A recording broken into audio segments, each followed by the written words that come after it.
ہمارے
باتوں کو سمجھنا چاہتا ہے تو پھر میرے اہل بیت سے محبت کرے.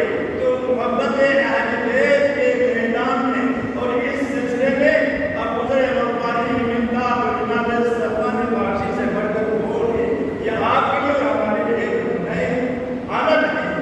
تو جناب سلمان فارسی حکمت کی اس منزل پر فائد ہے کہ رسول نے فرمایا کہ سلمان فارسی اس امت میں مثل لقمان حکیم ہے. لیکن حضور نے فرمایا اگر کوئی چاہتا ہے کہ عذاب قبر سے محفوظ رہے وہ میرے اہل بیت سے محبت کرے. پھر حضور نے فرمایا اگر بغیر حساب و کتاب جنت میں جانا چاہتا ہے تو پھر وہ بھی میرے اہل بیت سے محبت و مودت کرے. معلوم ہوا رسول پاک کے اس فرمان سے کہ مینار زندگی بھی محبت اہل بیت سے نصیب ہوگی. اور توکل مینار زندگی کے بعد کوئی بغیر حساب کتاب جنت میں جانا چاہے تو وہ محبت اہل بیت سے نصیب ہوتا ہے. یاد رکھیں جن کے دلوں میں محبت اہل بیت ہے اور مودت اہل بیت ہے رسول پاک کی حدیث کی روشنی میں جس طرح قرآن نے بیان کی ہے اس طرح اور بھی کافی ساری نشانیاں موجود ہیں دوزخ اہل بیت میں. سب سے پہلی نشانی یہ ہے کہ وہ زاہد فی دنیا اور تقوی فی الدین. دنیا میں وہ زاہد نظر آئے گا جو محبت اہل بیت کی زندگی گزارنے والے ہیں جنہیں دنیا کی کسی چیز سے اس کو رغبت نہیں ہوگی, محبت نہیں ہوگی. پوری محبت اللہ کے ساتھ, اللہ کے رسول کے ساتھ اور مودت اہل بیت کے ساتھ. یوں سمجھو کہ اس دنیا کو وہ کچھ بھی نہیں سمجھتا. اگر سمجھتا ہے تو وہ آخر کی زندگی کو زندگی سمجھتا ہے, اسی میں بقا ہے, اسی میں دوام ہے. لہذا وہ زاہد فی دنیا ہوگا, دین کی طرف وہ راغب ہوگا. اور تیسری نشانی کیا ہے؟ دوزخ اہل بیت جن کے دلوں میں مودت اہل بیت ہے وہ جنت میں والا ہوگا کہ عمل صالح کے لیے. کیونکہ قرآن میں بات کہتا ہے, اللہ تعالیٰ کا یہ ارشاد ہے کہ مومن ایمان کے ساتھ جہاں کہیں بھی ہو, جس حال میں ہو, عمل صالح سے غافل نہیں رہتا. دن رات اس کی کوشش ہوتی ہے کہ نیکیاں بجا لائے, کیونکہ ایمان کے ساتھ ساتھ جب تک عمل صالح نہ ہو, نیکیاں نہ ہو, عمل خیر نہ ہو, یہ دو پر ہے.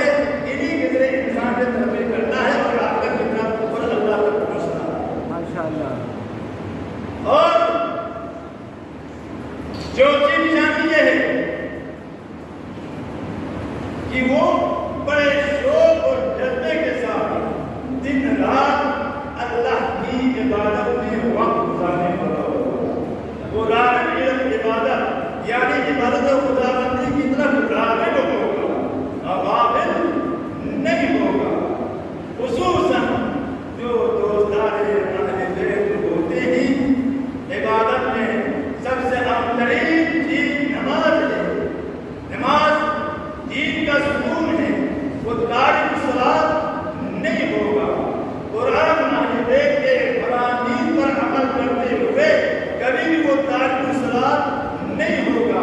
5 وقت کی نماز کی پابندی کرنے والا. اور آخری نشانی یہ ہوگی دوزخ اہل بیت کی, جن کے دلوں میں اہل بیت رسول کی محبت و مودت ہوگی. یقیناً وہ احکام خداوندی اور نواہی الہی کی حفاظت کرنے والا ہوگا. کبھی بھی احکام خداوندی کو ترک کرتا ہوا نظر نہیں. اگر نماز کا حکم کیا تو پابندی سے نماز پڑھے گا, روزے کا حکم کیا ہے تو پابندی سے روزہ رکھے گا, خود زکات ادا کرنے کا اگر اللہ تعالیٰ نے حکم کیا تو پابندی سے ادا کرنے کی کوشش کرے گا. تو معلوم ہوا کہ دوزخ اہل بیت ہمیشہ دنیا کو چھوڑ کر دینی امور میں رغبت رکھنے والا,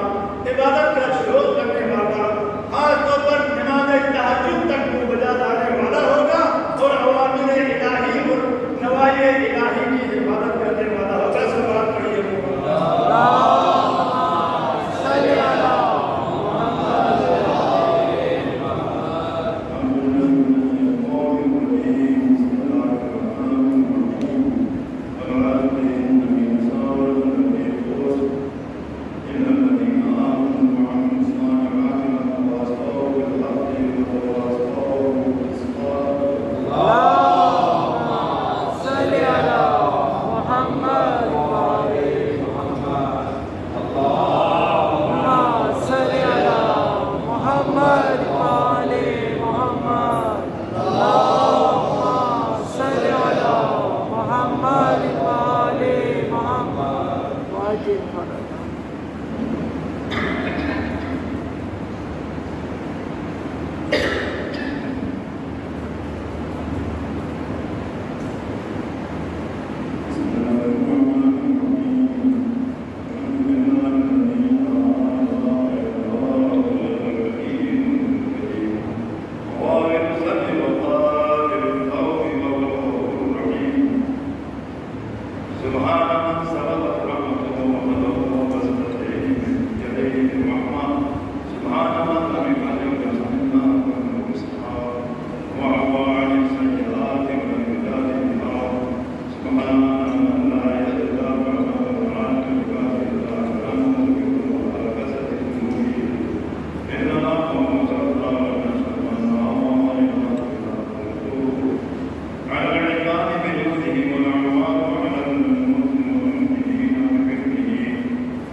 حوالہ کر دیا ہے اللہ تیرے سے جو کچھ ہے اب اللہ کے پاس کچھ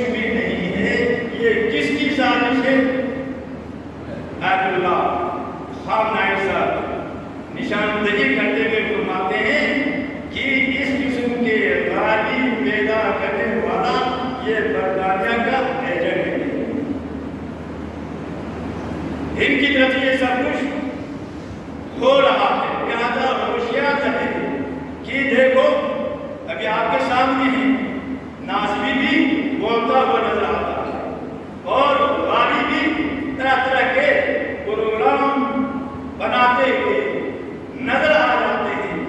دعا مانگے اللہ تعالیٰ سے ہوشیار بھی رہے کہ ان کے شر سے پوری امت مسلمہ محفوظ رہے۔ اب خاتون جنت جناب زہرا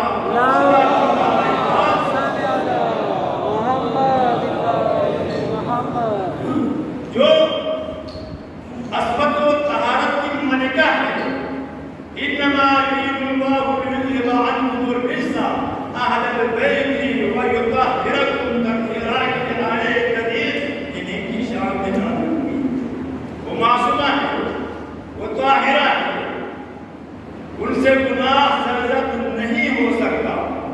اور جہاں تک دیکھو آپ سنتے رہتے ہیں بار مدد لینے اور دینے کے حوالے سے، چلو شکر ہے اتنا تو ہر کوئی تسلیم کرتا ہے بار مدد مانگنے کے لیے گئی تھی، اتنا تو مان لیتی دنیا اور مانگنے کے لیے گئی، لیکن یہ کہہ کر نہیں دیا کیا کہ اگر جناب زہرا کو باغ بدر بطور میراث دے جاتا تو پھر رسول خدا ناراض، کیونکہ رسول نے کہہ دیا کہ یہ انبیاء کے بعد کوئی بھی ان کی جائیداد مال دولت کا وارث نہیں ہوتا۔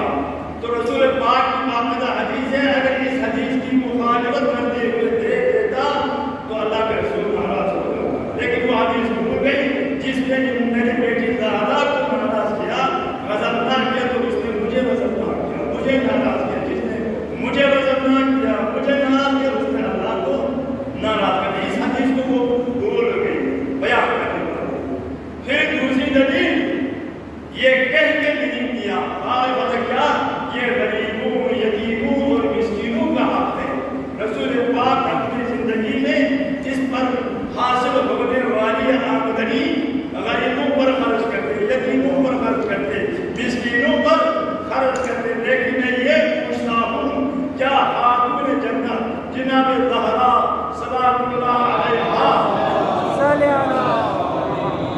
سے بڑھ کر کون غریب پرور ہے، کون یتیم پرور ہے؟ وَيُطْعِمُونَ الطَّعَامَ عَلَىٰ حُبِّهِ مِسْكِينًا وَيَتِيمًا وَأَسِيرًا والی آیت کن کی شان میں نازل ہوئی ہے؟ یہ خاتون جنت جناب زہرا سلام اللہ علیہا علی المرتضیٰ اور حسن الحسین کی شان میں نازل ہوئی۔ کیوں نازل ہوئی؟ اس لیے وہ 3 دن بھوکے رہ کے اپنے سامنے سے اتنی بڑی ایثار و قربانی پیش کرتے ہوئے کھانا اٹھا کر کبھی یتیم کو، کبھی اسیر کو اور کبھی مسکین کو دے دیا کرتے ہیں، تو اس کو دے کر ان کے کردار کی ترجمانی کرتے ہوئے اور دل کی جو کیفیت ہے اس کی ترجمانی کرتے ہوئے اللہ تعالیٰ فرماتا ہے وَيُطْعِمُونَ الطَّعَامَ عَلَىٰ حُبِّهِ مِسْكِينًا وَيَتِيمًا وَأَسِيرًا۔ یہ وہ ہستیاں ہیں جو اللہ کی محبت میں اپنا کھانا اٹھا کر یتیموں کو دیا کرتے ہیں، اسیروں کو دیا کرتے ہیں اور مسکینوں کو دیا کرتے ہیں۔ پھر اللہ تعالیٰ ان کے دل کے خلوص کی جو نیت ہے، کیفیت ہے، اس کو بیان کرتے ہوئے فرماتا ہے إِنَّمَا نُطْعِمُ لِوَجْهِ اللَّهِ لَا نُرِيدُ مِنْكُمْ جَزَاءً وَلَا شُكُورًا، کہ ہم سوائے اس کے جو کچھ غریبوں یتیموں مسکینوں کو کھلاتے ہیں یہ کس لیے؟ صرف رضائے الہی حاصل کرنے کے لیے، مرضی خداوندی کے لیے ہم دے دیا کرتے ہیں، ہم کسی سے کوئی شکر یا جزا نہیں چاہتے۔ تو آپ خود بتائیں کتنے یہ یتیم پرور ہیں، مسکین اور غریبوں کا خیال رکھنے والے ہیں، اگر یہ